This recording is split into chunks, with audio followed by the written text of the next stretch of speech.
Thanks for being here. Subscribe to Cheating Stories Best, so you don't miss new stories. Is a head-on question always the right and proper solution? Today's story has a similar plot. Enjoy it! Ted thought for a minute.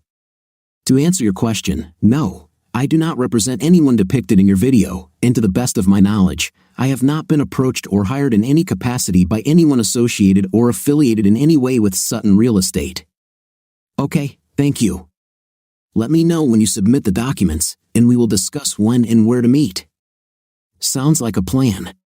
We hung up, and I left the office to interview some witnesses for the cases I had allocated for the day, managing to put Sarah and Sutton Real Estate out of my thoughts for a while. Since I was in the office until 8:30 in the morning, I felt entitled to leave that evening at 4:30. On the way to the river, I stopped at the grocery store to buy enough food to last me through the weekend, trying to limit the amount of refrigerated food until I had a better idea of how much I could store in a compact container. I returned to the camper, put away the groceries, and changed into baggy shorts and a tank top. I ignored all of Sarah's attempts to call or text me throughout the day and decided that she deserved the call. I wasn't going to discuss our conflict over the phone and certainly not over text messages. This could only be resolved in person and face to face, but I wasn't going to hide from her or the situation. My phone rang as I held it in my hands, but before I could call Sarah, Stephanie called. Hello, detective. Hey, Gilmore. Are you close to the office? No, I'm home now, going to relax and unwind for the evening. How can I help? Are you back home? Yes, then realizing that she meant the house where Sarah and I lived, I clarified, no, I'm on the river now. This is my house. Oh, well, I have a huge favor to ask of you, and I prefer not to talk about it on the phone. Can I come over tonight? I can bring you something to eat. Yes, come. Do you like fried pork chops? I love pork chops.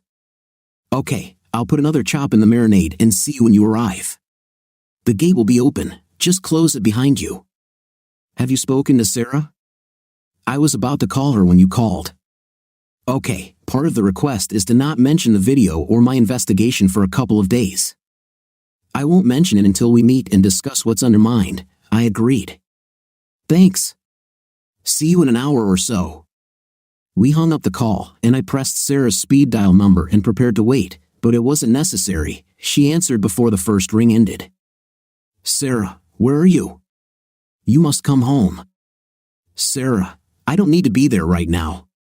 You made your choice, and I made mine. I tried to explain to you how serious things had become, but you didn't listen. You decided that your job was your priority and that disrespecting me was acceptable. I disagree and have removed myself from your disrespect until we can sort out the situation. Is it because of this drone or whatever you call it? No, not because of that. This drone doesn't define or validate me any more than any car, bike, boat, or anything else I've ever built. It's just a thing, a tool. I moved because you left me weeks or even months ago. I'm just giving you the freedom you seem to want and moving on with my life. You're sleeping with someone else, right? A sudden burst of laughter escaped me before I could catch it, and I almost dropped the phone. Are you serious? I've never even thought about touching anyone else since I met you. Not once. Maybe I'll ask if you were as faithful, but I'm not sure you can give me such an honest answer. It was strange to hear the tense silence on the phone while Sarah must have been trying to figure out how much I knew and what I was assuming without knowing how to respond. That's what I thought, I answered myself. Sean, I always... Stop it right now, I interrupted. Don't you dare say that you've always loved me or that you've always been faithful to me in our marriage or any other lie you can come up with. I'm done with this. You can't leave me. We've been married for 20 years. We have a grown son. She was on the verge of sobs. Sarah, we can meet later this week or over the weekend and discuss what to do next. I don't want to do this over the phone. We both deserve more respect than dealing with this any other way than face to face. I'll call you in a few days, but you can start looking for a lawyer. I ended the call and went to the trailer to start marinating 2 thick pork chops in a mixture of soy sauce and a few herbs so they would be ready for the grill when Stephanie arrived.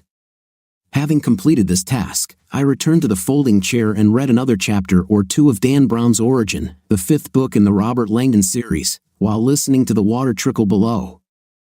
I was lighting a few coals in the grill when Stephanie arrived. This time, she came out of the expedition with a package of Amberbach, wearing yoga pants and a loose blouse that looked like it was 4 sizes too big for her petite figure. It occurred to me that while she was rightfully proud of her gorgeous bottom and absolutely tempting legs, perhaps she was a little insecure about the top half of her anatomy. From my memories of last night, her modest breasts were exactly what anyone could want. I remembered and gave my personal verdict, perfect. She looked at me, smiled, and said, "Hey, I'll be right back." Then she disappeared into the trailer, closing the door behind her. A few minutes later, the door opened again, and she came out, still smiling, now holding 2 bottles of Amberbach. She came and sat on the other folding chair next to mine by the fire circle and handed me one of the bottles. I took a sip from the already opened bottle and said, "I hope I didn't give the impression that I drink every day or use alcohol to cope with stressful situations. In fact, I rarely drink and I rarely drink beer, but I appreciate the 2 you've picked so far. You've hit 2 of my 3 favorite beers. I doubt anyone else can boast such a high level of success." "Now I feel like I'm giving the impression that I'm a raging alcoholic," Stephanie said, looking down at her bottle. "No, that's not what I was trying to say. I had company for 3 nights in a row, and the first 2 nights I drank more than I usually do in a month. I just don't want anyone to get the wrong impression about me and my drinking habits. I have nothing against drinking, and to be honest, I will most likely drink more than usual today just because I can, but it's not a regular thing for me. Maybe I won't drink a drop for the next month after this weekend, or maybe I'll get half drunk next weekend. Who knows? I don't drink much either, and I like wine more than beer, to be honest. But you mentioned you liked it last night, so I thought if you're making dinner, I'd bring a beer you like."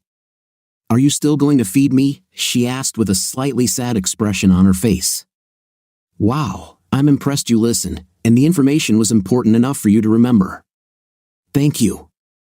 "Of course, I'm still going to feed you. I haven't had such a nice dinner with company in months." I was glad to see a real smile return to her face. "Now, about that favor you need from me. Have you spoken to your wife this evening?" "Yes, I called her right after our conversation on the phone earlier. You talked about restoring the relationship. Are you going to make up with her?" "No, I don't see such an option. Why should I consider this possibility? You were married a long time, right? Of course you can overcome this and return to a happy life again." I looked at her in amazement, wondering what she was up to. I don't remember Sarah ever mentioning Stephanie as a friend, but I couldn't understand why Stephanie would try to get us back together. The strange direction this conversation was taking took me by surprise, and I didn't like it at all. "Is this the favor you are asking for? Because if it is, I'm afraid I'll disappoint you." "No, it's not a favor. I just wanted to make sure of your intentions. The favor comes if you actually intend to file for divorce. I have already submitted, my lawyer drafted the petition today and intends to file it tomorrow. I plan to serve her at work as soon as possible. I want to send a message to Sutton, whether I can do anything to him or not. I assume you are filing on the grounds of treason?" "Undoubtedly." "Well, now we come to the favor." I waited for Stephanie to organize her thoughts. I knew she had something on her mind and wasn't sure how to present it. She looked at me and said, "Why don't you check the grill to see if it's ready and let's start dinner? We need a refill, both of our bottles are empty." I laid out the coals in the grill, then went to the trailer to help Stephanie start preparing red potatoes for roasting in oil with rosemary and paprika, corn on the cob, and steamed asparagus with garlic for our grilled chops.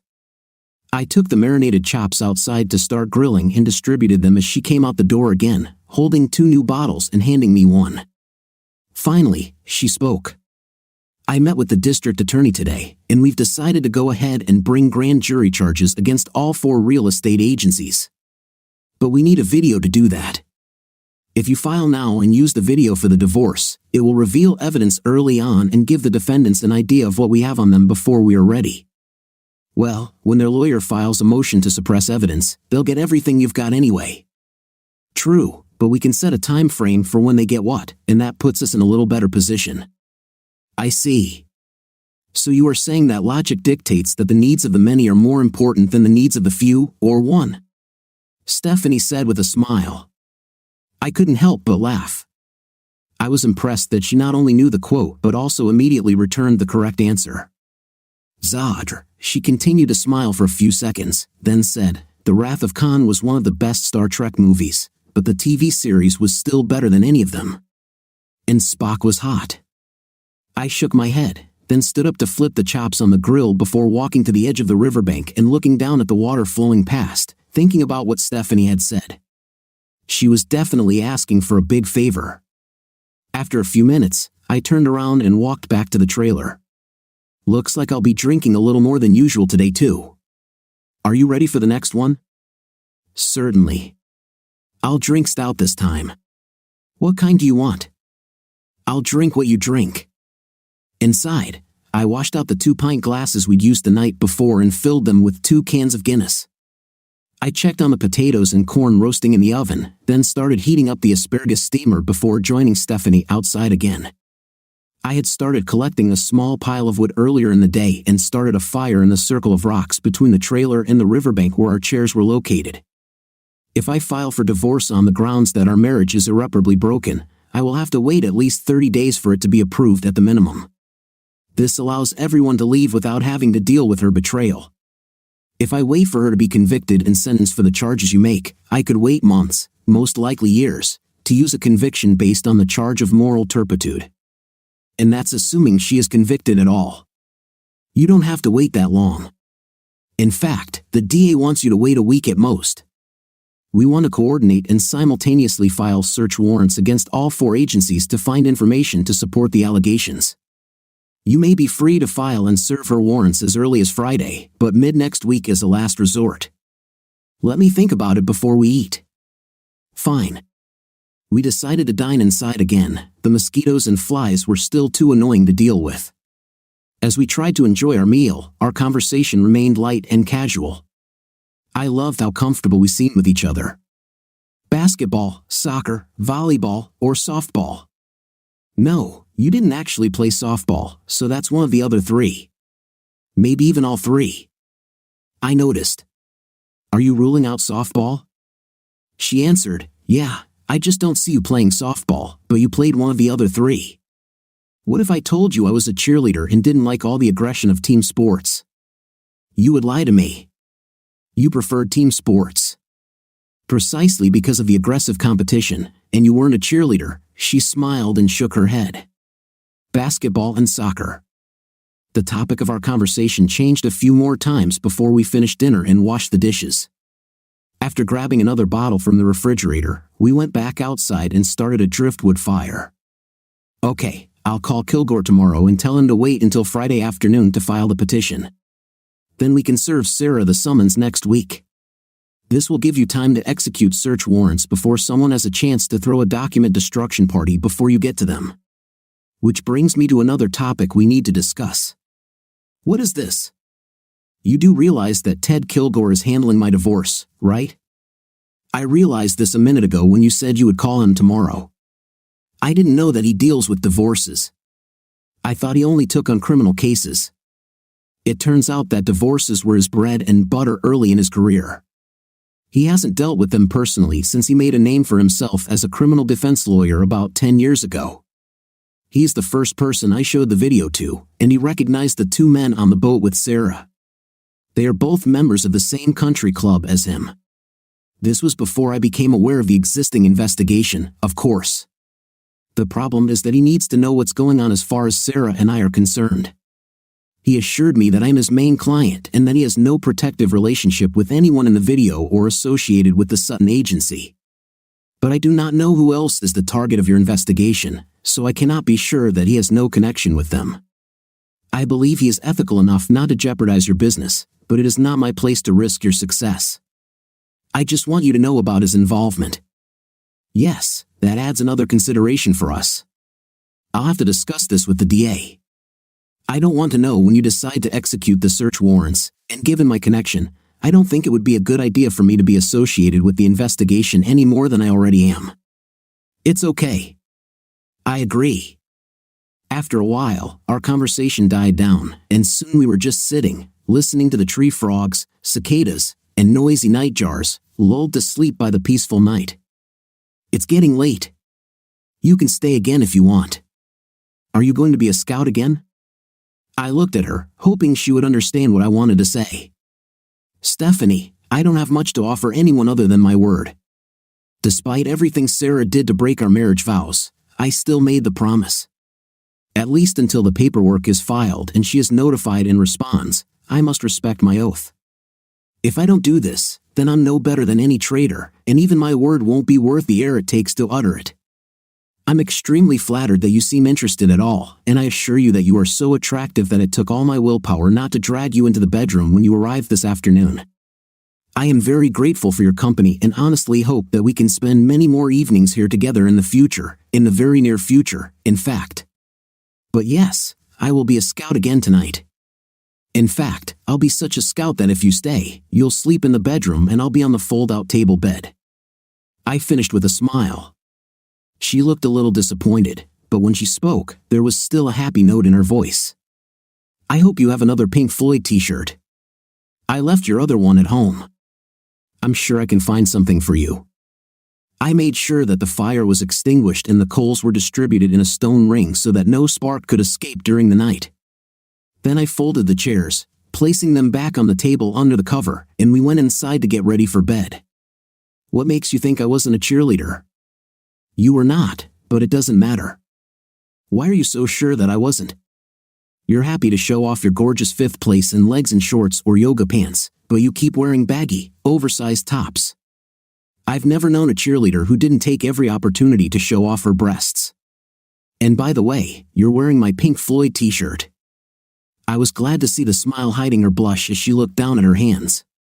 Tuesday morning, I woke up to the click of the bedroom door. Stephanie smiled as she walked out and passed my temporary bed towards the bathroom.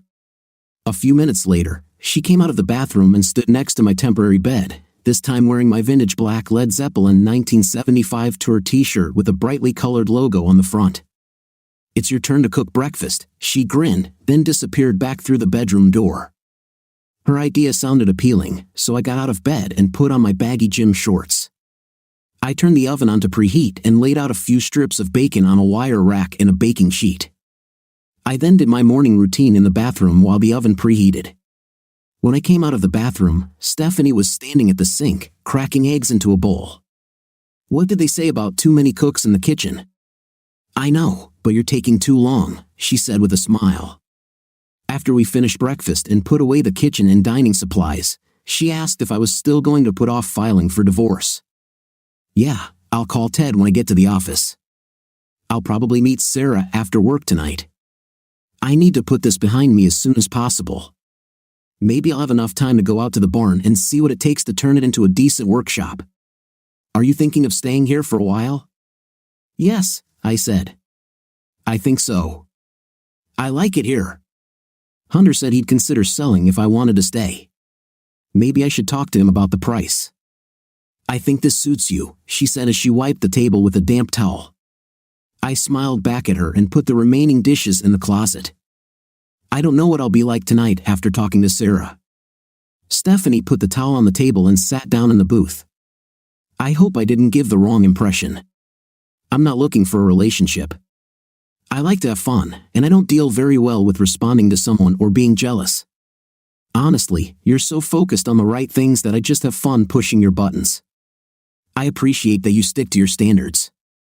It speaks volumes about your character and makes you even more attractive. I have a feeling that in the next few months, this piece of land will become quite popular among single women from Floyd and BU counties, she finished with a laugh. Just remember, I was the one who showed interest in you first, she winked. I smiled at her slightly. Actually, you weren't the first to show interest in me. Is it true? Well, I just need to up my game. We both enjoyed a good laugh while we finished cleaning. I'll be back in a minute, Stephanie said as she walked out the door. She returned a couple of minutes later with a duffel bag and a garment bag. As I was tucking my shirt into my pants, she said, I see that you are prepared this time. Did you just want to sleep in one of my shirts? Or did you forget your nightwear? I haven't forgotten anything. I like to wear a man's shirt at night, but I prefer a long-sleeve button-down shirt, she said with a smile. Understand, fresh underwear or recently worn? I don't like hanger creases, she said, placing both bags on the bed. I laughed. You're trying to get me into trouble. If I really wanted to get you into trouble, I would do it in front of you or at least leave the door open, she said as she closed the door. I opened the gate, and she stopped as she drove by, talking to me through the open side window. I won't go out again tonight, but if you want to talk, call me, okay? I locked the gate behind me and headed straight to the office. After checking the duty board, I selected the cases that required the most attention for the day and then began my contacts and interviews. At 10 a.m., I called my lawyer and asked him to delay filing my divorce petition until Friday afternoon and briefly explain my reasons. At lunchtime, I called Sarah and asked if she would meet me at the city's waterfront park. I would get some takeout so we could talk about what was going on in our marriage. She sounded calmer than I expected, and we agreed on a time and place to meet. Overall, it was a pretty productive day. I closed one case as exceptional, cleared one as unfounded, and issued arrest warrants in 2 other cases. I also found a promising lead in the 5th case, but I won't be able to pursue it until the witness returns from vacation in almost 2 weeks. When I returned to the office at the end of the day, I discovered that I had been assigned 2 new theft of property cases and 1 child abuse case from DFCS. The life of a crime detective is an endless cycle, and people wonder why we don't notice the problems in our own lives and marriages until it's too late. We have so many things and problems running through our minds at the same time that it requires all our critical concentration. No one should have to worry about keeping an eye on their spouse. This is the one person in the world that everyone should be able to trust without having to check their every word and action. I left work 2 hours early, then grabbed soup, salad, and fresh bread from Outback and met Sarah on the boardwalk, choosing a picnic table that was clean enough to sit down. She looked sad but resigned to what she was about to hear. I wanted us to enjoy our meal before moving on to the less pleasant part of our meeting.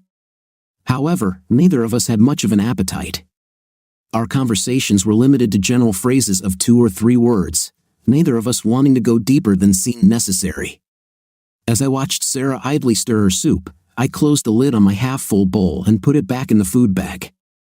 Sarah felt that we were getting to the point, and she put the spoon down on the table, looking past me over my left shoulder. It's too late, isn't it? Yes, it is. How much do you know? A little. I know you've been cheating on me for at least a few weeks. I know you've been lying to me for even longer than that, and I know you lost respect for me even before that. It was you at the lake, right? Yes, it was me. Deep down, I knew it was you after I called you. I knew for sure when I hung up. I told Paul that this was the first time you'd lied to me since we've known each other, and I deserve it. I couldn't meet you face to face on Saturday night, so I stayed at a motel. I couldn't bring myself to stay at Jessica's. I know it doesn't mean much and won't change anything, but I want you to know that I'm sorry. I'm not only sorry that I got caught, actually, that's not entirely true. I'm sorry that I got caught, but I wish I had never made the decisions that led us to this point. In retrospect, they were definitely not worth what I had to pay to accept them. Solutions rarely have a price tag attached and usually cost more than we expect. I understand. If you saw what happened at the lake, then sooner or later you will understand that there is something more going on here than just our divorce. I know. Detectives came out with a search warrant today, seized the last 2 years' worth of account files, and interviewed everyone individually. So something is going on. How much time do I have to get ready? I don't know. This is not my circus. I'm not involved in this other than with you and what happened over the weekend. All I can say is get a good lawyer, and if someone important offers you an opportunity, it might be worth taking. Thanks for this. I think I might call Ted Kilgore. Ted can't help you with that. Oh, so he works for you? Yes, he has documents. Perhaps you will hear from him early next week. I want you to know that you did nothing wrong. I was bored, stupid, and listened to the wrong people. I knew they weren't telling me the truth, which is why I was so angry when you pointed out what Jessica was really like. But I was angry at myself, not really at you, because I knew you were right. I was ashamed that I was so easily distracted and then took it out on you. You truly are a dreamer, but despite what I said last weekend, the world needs more dreamers. I think that's what saved you from getting bored like me. I bet you never really cheated on me during our marriage, right? Honestly, I've been close to it lately, but no, I never cheated on you. I never considered it until it happened last weekend. Well, call Ted and tell him to send me a copy of the documents, and I will sign them tonight, tomorrow, whenever. I'm really sorry. I love you. I'm just sorry I forgot about it. I'll give you the house. I don't see myself living there anymore. I don't want it either. There will be too many memories there. Let's just sell it and split the proceeds. Okay, if you want to do this, this is best for you. Actually, I don't know how long my license will be valid, but I will get an appraisal and put it up for sale. How badly do you want to sell it? Just find someone to call at home, whatever suits you. I will contact Donovan and arrange a Zoom meeting when he is available so we can tell him the news together. Hopefully, it will be easier for him than if he heard it from a distorted point of view or from some third party having no idea what's really going on. She nodded and looked at me with wet eyes, then turned and walked across the grass to her car and drove off. I collected our remaining trash and threw it in the dumpster before getting into my truck and driving home. When I got home and sat in a folding chair by the Riverside fire ring, I called Stephanie and told her about my meeting with Sarah. She confirmed what Sarah had said about the search warrants and agreed that there was no point in delaying the divorce filing any further. I'm not sure how much of her opinion was personal, but I still called Ted. After talking to Stephanie, my lawyer assured me that he would file the application at the clerk's desk at Zena's on Wednesday morning and hoped to serve Sarah with notice in the early to mid-afternoon. It was still light when I finished my calls, and sitting in a folding chair watching the slow flow of the river was becoming my favorite pastime. I decided it wasn't too late to make another call and open my contacts list on my phone. "Hello, Mr. B," a small voice spoke. "Well, hello to you too, Miss Katie. How are you today?" "I'm fine. Do you want to talk to my mom?" "She's here." "Certainly. It was nice talking to you, Miss Katie." "Okay, hi. You called earlier than I expected." "I'm glad. Well, a lot has happened in the last few days, and I thought it would be nice to talk to you again, this time when I'm not so confused and frustrated about everything. How are you doing?" "Everything is fine with us. Nothing special is happening. What about you? Are you handling things?" "Yes, I moved on Sunday. My lawyer prepared the paperwork and she should receive notice tomorrow afternoon." "Does she know what's going on?" Samantha asked. "Yes, we met on the embankment today and found out everything. She agreed to sign the documents when she receives them and not to dispute anything. Of course, I won't try to squeeze every penny out of it. I just want to start my life over and give her the opportunity to do the same. Besides, I'm afraid she has more serious problems than just a divorce." "Understood. Can you talk about this?" she asked. "Perhaps a little later this week when everything is clarified. I'm not involved in this conflict of interest." "Well, I just wanted to contact you to see if you disappeared after giving me the wrong number on Saturday. I was a little confused, and you could have told me anything at the time. I didn't even ask about you, not even your name. You should have offered it before I left. You even offered your phone number yourself. I was definitely not in the best condition. I still don't know where you live." "I live in Uharley, between Rome, Taylorville, and Carterville." I laughed briefly in surprise. "You're going to give me a complex if you keep reacting like this every time I tell you something about myself," she said, amused. "I will explain everything to you one day. If I try to do it now, you might think I'm using the weakest lines for introductions." "Okay, I'll accept it for now, but not for long." I heard a smile in her voice. "Well, part of it is that right now we might be 5 miles apart. I rent a place on Hardin Bridge Road, on the river, just below the boat launch." "Oh, I know what place you're talking about. There's a beautiful piece of land where I think there once was a farmhouse. Only a barn remains. I go there when I go into town because it's so beautiful." "And the blows continue," I said gloomily. "What?" Samantha asked, confused. Why don't you come over? I think I know what place you're talking about. I'll meet you there. Okay, see you in 10 minutes. I was standing at the open gate when a black Nissan Juke slowed down. A wide-eyed Samantha Kelly pulled off the road and drove through the gate. She rolled down the window and, with a surprised expression on her face, said, "This is it. This is the place I was talking about. There's a barn, and it looks like there should be a house here. And this is where you live?" "Yes, I'm renting now, although I'm thinking about buying a plot. I live in a camper right through those trees. Follow me." I walked about 70 yards from the gate to the camper while Samantha drove slowly next to me. When we got to the camper, Samantha released Katie from her child's seat in the back of her SUV, and we both simultaneously yelled, "Stay away from the shore," when the 4-year-old girl ran around the front of her mother's car. We looked at each other and said at the same time, "Choose, remembering middle school." This caused a brief burst of energetic laughter from both of us. We sat at the picnic table under the canopy and talked for a while, learning more about each other. Samantha was 24 years old and became pregnant with Katie during her freshman year at Kennesaw State University. She married Katie's father during the summer break before her birth. Her ex was never happy and accused Samantha of intentionally getting pregnant to trap him in marriage, hoping to become a spoiled housewife without working outside the home. The marriage lasted less than 2 years before Samantha's ex-husband decided he couldn't limit himself to one-night partner, so he filed for divorce and moved to California. Nothing was heard from him for almost 3 years.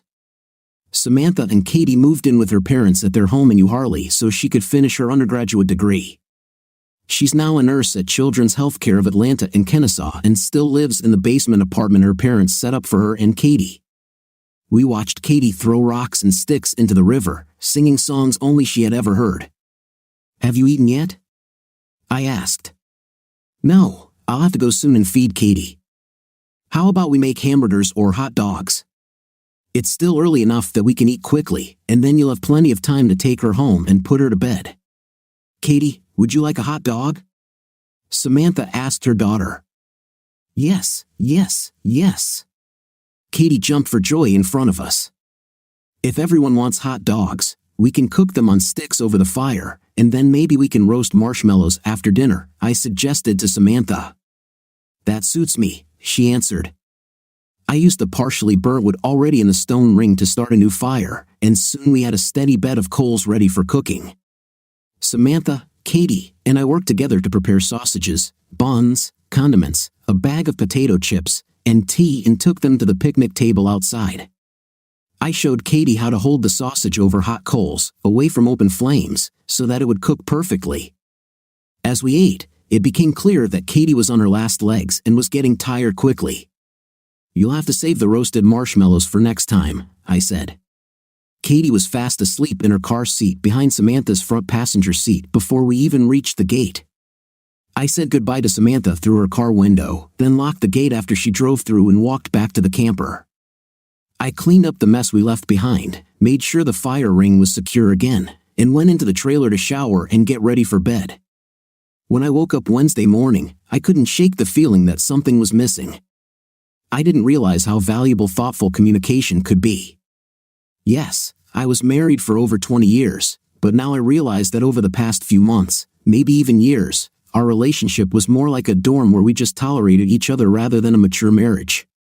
Waking up the last 2 mornings with Stephanie still present had been more enjoyable than I was willing to admit, even though we had no physical contact. Waking up alone this morning highlighted that my marriage was over and I was single again. I successfully suppressed my need for connection when my wife became distant, and to be fair, she doesn't deserve all the blame.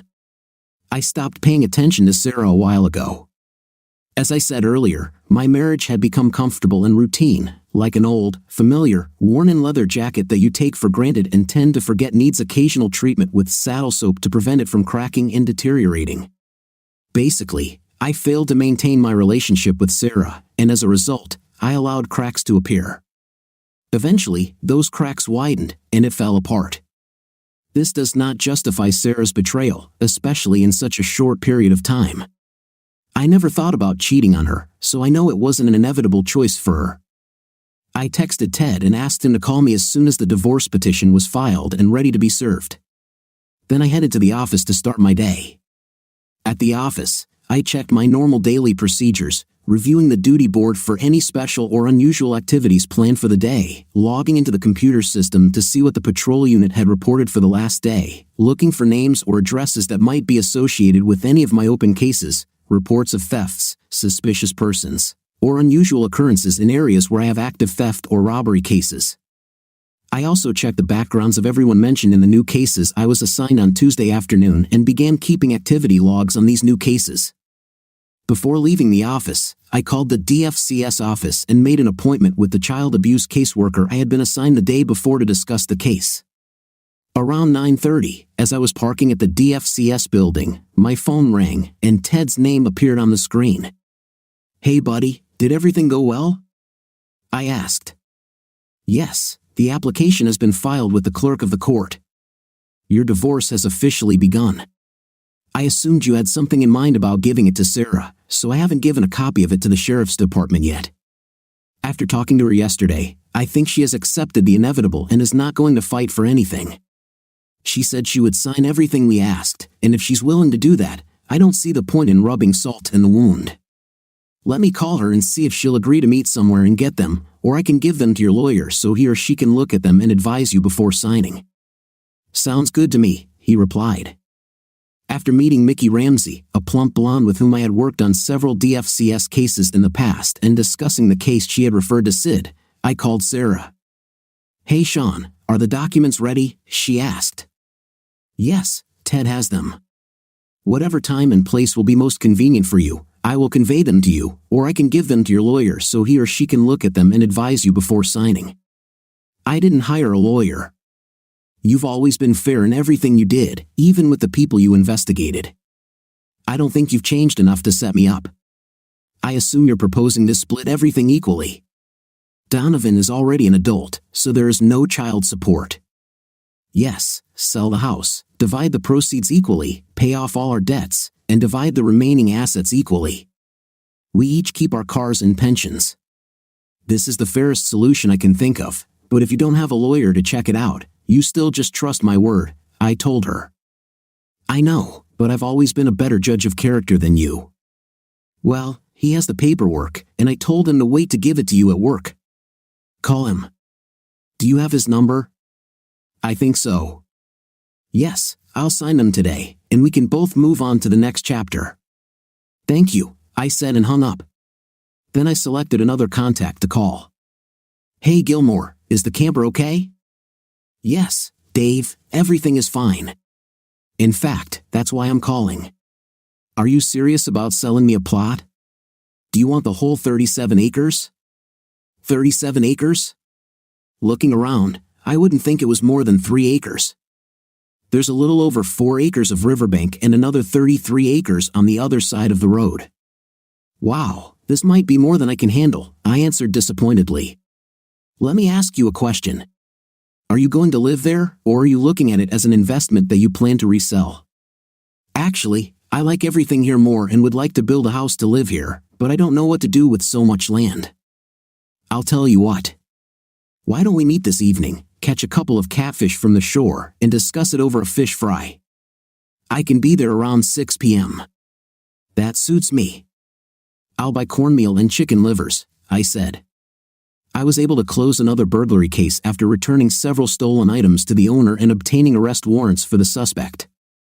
I was arranging a forensic evaluation with a minor listed in a DFCS referral following a guardian interview when I received a call from Parker Kilgore and Hughes. After finishing my official work for the day, I called Ted back. "Hey Sean, I wanted to let you know that Sarah signed a statement, and I filed it with the court. Other than the formality of the judge's signature, you are effectively divorced."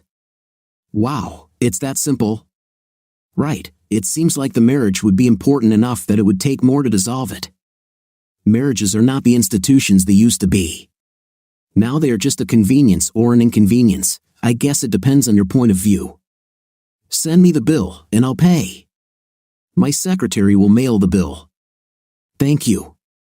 Come back sometime with a fishing rod. Let's see what we can catch in the river. See you later." I completed the activity logs for the 2 cases I was working on, logged off, and started making a mental list of things I needed to buy on the way to the grocery store. Then I drove home and changed into more comfortable clothes. I found a machete in storage under the camper and set myself the task of clearing the brush and undergrowth along the riverbank just behind the camper. I discovered a path and stone steps leading to a ledge about 3 feet above the water level. 45 minutes of physical activity improved access to the water for fishing or swimming, if the water was deep enough. I knew I would take a shower before bed this evening, but I was so sweaty that I needed it now. After my shower, I stepped out of the camper to find David sitting in a folding chair, watching 3 kayakers go by on the river. "Relaxing, isn't it?" Dave asked without taking his eyes off the water. "Every day I like it here more and more," I answered. "Glad to hear that." I unfolded another chair and placed it in front of the fire ring. "I have spent many summer days here. It's the best place for swimming on this section of the river. Some of the best places to catch catfish too. Upstream to Charlie, most of it is exposed bedrock, motorboats won't survive, but for kayaks and canoes, it's perfect. There are dozens of spots downstream between here and Rome where you can wade the river without getting your shirt wet. But right here, it's about 12 to 15 feet deep, and the water is usually pretty clear if it hasn't rained. I grew up here, left in '84 after high school, and joined the Army. Both my parents died when the house burned down in '86, a complete loss. Nothing left but 2 stone chimneys and a stone foundation I couldn't convince myself to restore and come back here. Maybe I'm just too superstitious. I have a developer who has been pestering me for the last 6 years to buy the site and build a housing complex there, and I feel like my dad wouldn't be too happy with that outcome. The problem is that even though I own the lot free and clear, I can't keep paying taxes every year and just let it sit empty. The land deserves to be inhabited by someone who will appreciate and care for it. I bought a camper and set it up as a rental to help cover taxes and generate modest extra income, but I'm approaching retirement, and we're thinking about moving to either the Savannah or Blue Ridge area. The only other family I have is a cousin in Gadon, but honestly, if it was burning next to the road and I had a bottle of water, I would drink the water and pee in the ditch. I chuckled in response. I don't know why I'm so stubborn about what will happen to the site. It doesn't make sense, I know, but still, let's cast our fishing rods and I'll tell you what's on my mind. Okay, I nodded. We cast 2 fishing rods into the river, baited with chicken livers, then took folding chairs and grabbed a bottle of amber ale from the refrigerator in the camper. "This is what I propose," Dave said. "If you buy all 37 acres and promise not to sell to a developer who would build model homes so close together that you could smell your neighbor's morning breath from your bedroom, I'll finance the deal myself at 3% and sell it to you for $40,000. If you want to keep the camper, add another $5,000. Give me 10% of the deposit as a down payment when you can, and you can even include the entire deposit towards the purchase of the camper. You won't find a deal like this anywhere else, and besides, no one else will ever get the same deal." Wow, normally I would say that I need to think about this offer, but I would be a fool if I didn't agree. Unless you have another $50,000 in back taxes or other encumbrances. The taxes have all been paid. There are no liens, claims, or court decisions on the site. I am the sole owner and title holder, and the only person entitled to convey the title and lot. If everything is as you say, we have a deal. I guess we'll just have to get a lawyer to draw up the contract and make everything official. Dave stood up and walked to his F-250, then came back with a manila folder, which he handed to me. I opened the folder and saw a sales contract in triplicate describing the terms Dave had already outlined to me. I'd say you planned it all, but that would be an understatement. I saw it in your eyes when we met the other day. I figured we'd make a deal sooner or later, so I called my lawyer on Monday. I will need to withdraw in advance from the bank tomorrow. I don't have that kind of cash here. Dave simply nodded and waved his hand in approval. Whenever I heard an engine behind me, I turned around to see a familiar white Ford Expedition parked behind my truck. Stephanie emerged from the driver's door, smiling and holding a 12-pack of Yangling Black and Tan, wearing short jean shorts and a tight white tank top. "Damn," Dave whispered. "Hey Scout, how are you doing?" Stephanie asked. "Hi Stephanie," Dave replied. 3 out of 3, You're still trying to get me into trouble, aren't you? I asked with a smile. Yes, I'm trying, she teased with a playful grin. We ended up catching 10 catfish, grilling them, and preparing hash browns in a cast-iron skillet on the grill. We then enjoyed our freshly caught feast at a picnic table in the twilight of the evening. After cleaning up, Dave said he needed to get home before his wife sent out a search party to find him. We walked to his truck and shook hands before he closed the door and started the engine. I'll stop by the bank first thing in the morning when they open and withdraw money for you. That's fine. I will take this contract to the court and begin the process of transferring the plot into your name. Dave, I'm grateful for the deal. You're putting a lot of trust in me. I know that after signing the papers, whatever you decide to do with the property is no longer my business, but somehow I don't think it's important for you to have neighbors that you can even see, let alone hear their family quarrels. I smiled and nodded in understanding, then he drove away. I turned to see Stephanie standing behind me with 2 bottles of black and tan. I reached out and took one of them, and we walked back to the fire ring and sat in the 2 chairs still located next to the fire. I see you've cleared it up a bit over the last couple of days. Now you can see the river better. Yeah, I'm thinking maybe I'll go buy a load of treated lumber this weekend and start building the stairs to the dock on the water. So, are you buying the plot? Are you staying here for a while? Yes, I signed the contract today. It's official now. I guess I approve, she said, smiling at me in gratitude. So, are you still sure I wasn't a cheerleader? Well, if we hadn't already established the truth, I would have a slightly different opinion now. This caused a playful poke in my ribs. I heard a rumor today, Stephanie said, looking at me out of the corner of her eye. A rumor, huh? Yeah. Are you ready to earn your achievement badge, Scout? I don't know what else is left. I reached the level of Eagle Scout and earned almost everything that was available to me. Maybe, but I don't think the one I'm talking about is in the Scout's handbook. Put out the fire and meet me inside, she said, standing up and walking to the door of the camper. She went inside and closed the door. So that's it. It wasn't that I didn't want to go inside and spend the rest of the evening with Stephanie because that's what I wanted more than anything, but I was nervous. The only woman I'd touched in over 20 years was Sarah, and we hadn't been intimate in months.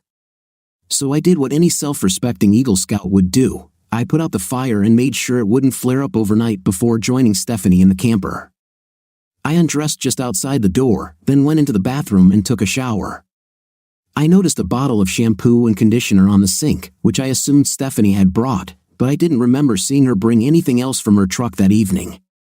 When I was done showering, I wrapped a towel around my waist, then walked into the bedroom and closed the door behind me.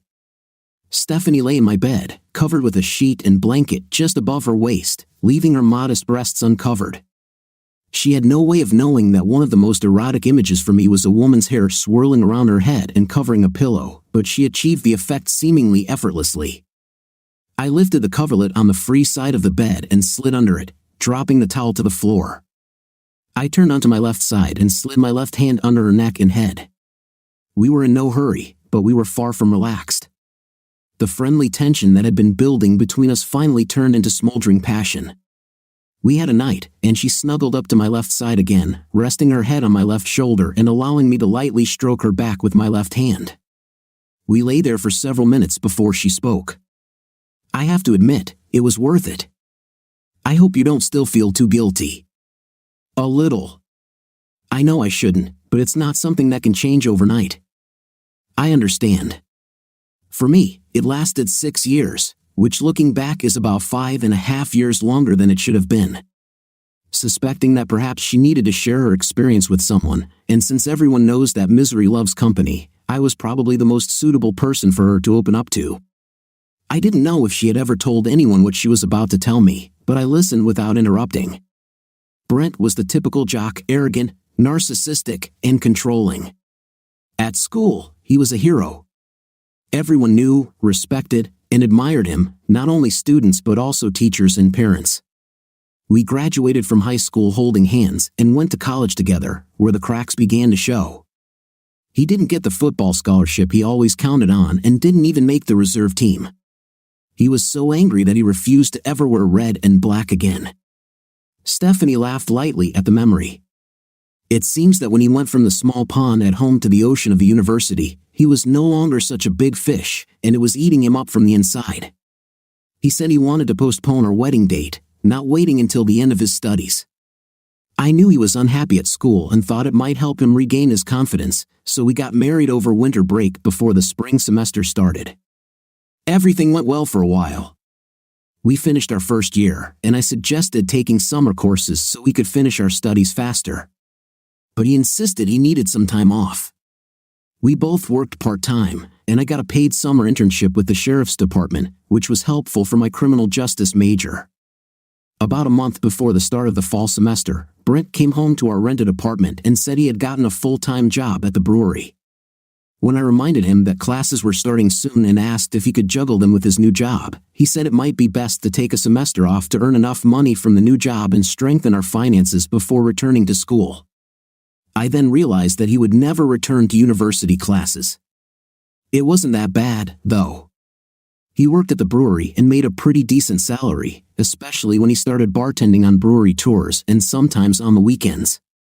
I was able to remain a full-time student, only working part-time, and I was also lucky enough to get a paid internship every summer. So, we lived better than most college students, well, at least better than those who didn't rely on Dad's bank.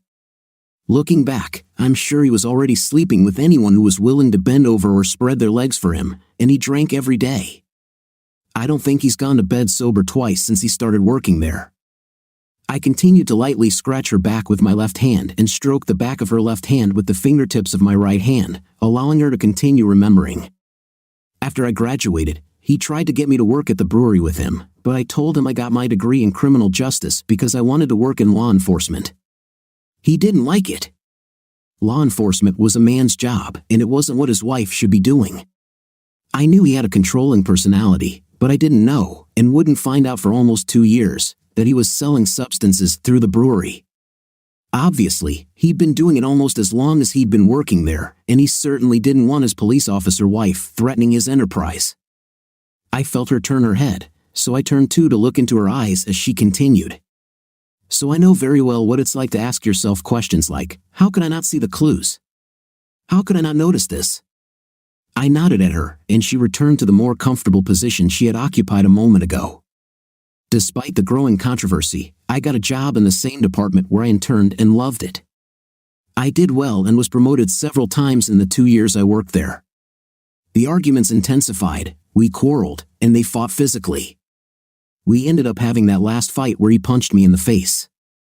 It was also a fight in which I beat him like a rented mule with my telescopic rod. I heard him drive away from the apartment parking lot with tires squealing and then the siren immediately after. I didn't even look out the window. I turned off the ringer on my mobile phone, picked up the phone from the base in the apartment, then took a shower and went to bed. When I woke up the next morning, I called my captain and asked for a week of personal time to go home and take care of personal matters. He told me to take as much time as I needed and that he had a good idea of what I needed to do. He told me that Brent had been stopped by city police as he was leaving his apartment, arrested for drunk driving, and searched for a significant amount of illegal substances.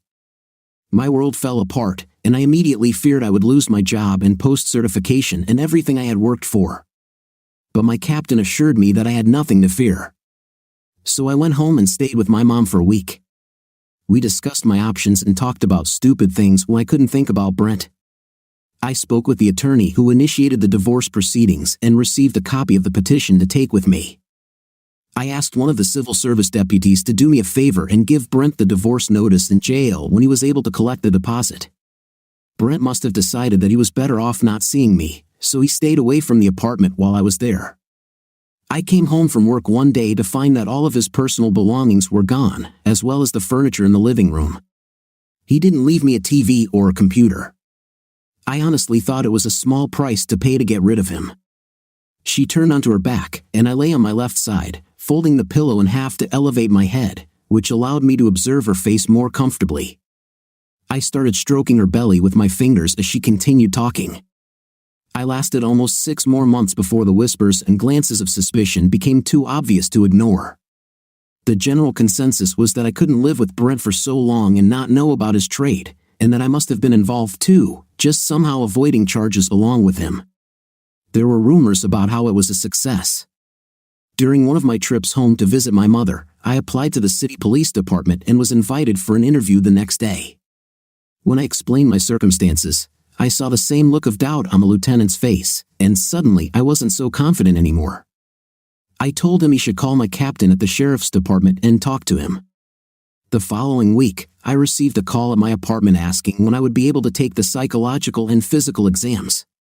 If there were no problems with those exams, I could start working as soon as I completed the required notification with the sheriff's department. After 3 weeks, I changed from my brown uniform to a blue one. We lay quietly for a few minutes, and she spoke again. I've been divorced for 11 years, and although I love going on dates, I don't date well. I think it's nice to know, but I'm a little embarrassed at the same time. I mean, I can't imagine wanting to seriously date anyone for a long time, if at all. And I'd be stupid not to want to spend time with you when we both can. Oh, as I told you the other day, you'll be in high demand with several single women I know, and soon. But now you're mine, and I think it's time for round 2. Yes, you need to start taking vitamins. You'll need strength, you may have to remove the gate on the road. On the other hand, maybe you should leave them so you can rest sometimes. Okay, you keep hinting at something. Finally, tell me. She looked at me and smiled. I told you I don't date, but I still like to have fun. I'm not the only person here who has suffered in a bad marriage or serious relationship. We have several people who have formed a kind of informal group so as not to have to choose between loneliness and the risk of getting into another bad relationship. I don't know if we are considered the ones who swap partners since we are not in a relationship with anyone else, but when one of us is feeling lonely, he or she just needs to call one of the others to relieve the tension. So how does this work for you? Well, it's not a perfect solution, but I'm not sure there is a perfect solution. Twice, we've had people decide they want to be with each other exclusively, and both couples are still together. We've had a few people who couldn't get over their jealousy when they decided they wanted one of the others just for themselves. Maybe they were the bad part of their bad relationship, I don't know, but it didn't last long. Now we have a pretty good group, almost 24 people in fact. You've already spoken to a couple of them. Is it true? Who is this man or woman? I laughed. Those and others. She smiled. A couple of men and one woman. Well, who is this girl? You will know if you decide you want to be part of the fun. So it's like an audition? I asked neutrally, not knowing how to feel about this. Not really. I really think you will fit in with most of us, and I think you'll like it. But if you decide it's not for you, I hope you'll still be happy to see me because this was the best night I've had in years, and I'm not going to stay away. I smiled at her and hugged her tightly before reaching over and turning off the light. Good night, Boy Scout. Good night, Beauty. I don't think either of us moved during the night because when I woke up, we were still lying in the same position in which we had fallen asleep. I tried to remember the last time I woke up with a woman cuddling up to me and hugging me in my sleep, and the best answer I could come up with was months. It seemed like a sin to disturb Stephanie's sleep, but we both had to get ready for work soon. I leaned over and kissed her forehead. This action turned her satisfied expression into an unabashed smile. Good morning, Boy Scout. Good morning, Beauty. I could get used to this attitude every morning. You better not spoil me too much, especially after my speech yesterday about how I am the perfect free spirit. She rolled over onto her back and stretched, raising her arms above her head and yawning. It's a shame we don't have time to play this morning, but you and I both have to work today, and sooner than is fair, I lamented. Stephanie just looked at me and pouted. At least you brought clean work clothes so you don't have to rush home first. I quickly learned the lessons that are taught so well, she smiled. We got dressed while the bacon cooked in the kitchen, filling the small trailer with its aroma. I know this is not the best time to have this conversation, but last night was even worse, and I need to tell you something. My fingers stopped buttoning the third button on my shirt. I told you yesterday that I heard a rumor about you, and although I'm sure you knew what kind of rumor it was, I didn't tell you who I heard it from. I waited for Stephanie to continue. Sarah came into the office yesterday afternoon and asked to speak with the lead detective on the realtor case. After she was directed to my cubicle, she said that she wanted to admit her role and offered to testify against the rest of the agency employees. She gave a written statement explaining how she got involved and what she did to promote sales, as well as how much Sutton paid her when she dated the man or men. She didn't ask for mercy. In fact, she said she wanted to confess her mistakes and begin her punishment. She said that her stupidity, her own words, had hurt the only person she had ever loved and that, as a result, she had just signed away the only thing she had of value, her marriage. She admitted to having an intim with 5 different clients, one of them twice. She said she never slept with Sutton. He doesn't touch anyone but his wife. Apparently, he uses his trusted employees to recruit new girls into the program because he is afraid of being accused of intimate harassment if he does it himself. Jessica was the one who brought Sarah. Sutton's wife, Carmen, apparently provides erectile dysfunction medications to any man who needs a little boost, as well as distributing illegal substances to make extra money.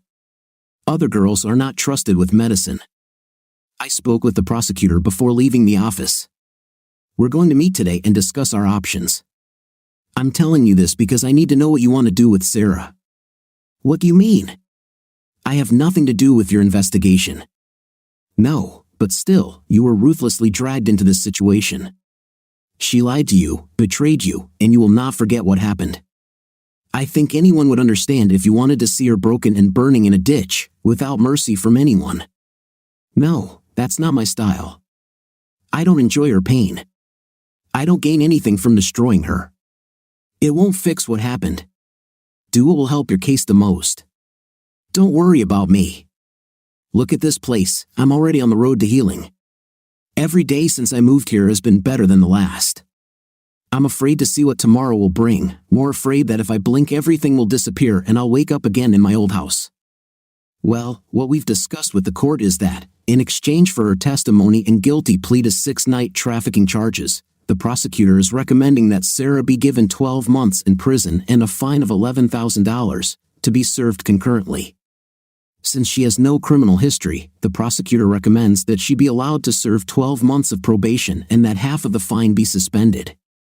What's in store for Sutton? We are still collecting charges against him. We currently have at least 28 charges of pimping or abetting intimate work, 3 charges of running a brothel, and we're still adding substance-related charges. He faces several years in prison and a huge fine. So, she will face a year of probation and a $3,000 fine on the charges. Sutton's estate agency won't survive this, I'm sure of that. I am also confident that Sarah will lose her realtor license. She has lost her home, her family, and her previously good name among her friends, and that's not the whole list. What is all this for? Is she bored? Fell in love with more money? The feeling of power that she holds over me? The power to control the men she was with? Why? I think if you really want to know the answers to these questions, she will answer if you ask. Judging by her behavior in our meeting yesterday, I think she was broken by being caught. Hearing her almost broke me, I muttered under my breath. I think you'll get pretty high soon after you hit bottom. Yes, I think I'm getting up, I smiled at her. Now tell me, who in the group I met this week? I had my suspicions, but I wanted to hear her say it. Mickey, she said with a smile. Mickey Ramsey from the Department of Children and Families. Not the one I suspected? Yes, she was hoping that you would offer her lunch during your meeting yesterday. Wow, I said as Stephanie finished getting ready to leave with a playful smile on her face.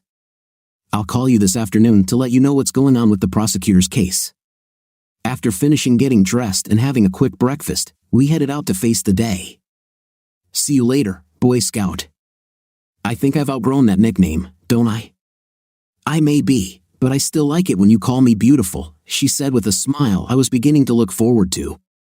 Well, I hope your day is at least half as wonderful as you are, I replied, with a sparkle in my eyes.